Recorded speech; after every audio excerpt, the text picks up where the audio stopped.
नागपूर येथून एक दुर्दैवी घटना घडली. मुलं होत नसल्याने एका दाम्पत्याने आपले जीवन संपविले. या घटनेमुळे जरीपटका परिसरात खळबळ उडाली.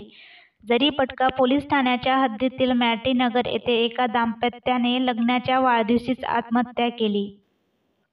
विशेष म्हणजे त्यांनी आत्महत्या करण्यापूर्वी व्हिडिओ बनवून त्याला व्हॉट्सअप स्टेटसवर ठेवले. त्यानंतर गळफास घेऊन त्यांनी आपली जीवनयात्रा संपवली. जारील उर्फ टोनी आस्कर वय वर्ष 54 आणि पत्नी ॲनी वय वर्ष 45 असे आत्महत्या केलेल्या दाम्पत्याचे नाव आहे. दोघांचा प्रेमविवाह झाला होता. दोघेही संसारात सुखी होते, पण मुलं होत नसल्याने दोघेही नैराश्यात गेले होते.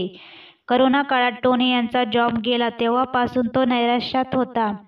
काम नसल्याने दोघेही उदास राहत होते. त्यांच्या नातेवाईकांनी अनेकदा त्यांची समजूत काढली, परंतु दोघांनी आत्महत्या करण्याचा निर्णय घेतला. शेवटी 6 जानेवारीला लग्नाच्या वाढदिवशीच त्यांच्या संसारासोबतच जीवनाचा प्रवासही संपवला. दुसऱ्या दिवशी सकाळचे 10 वाजून गेले तरी घरातून कोणी बाहेर आले नाही, म्हणून शेजारी राहणाऱ्या एका महिलेने आवाज दिला.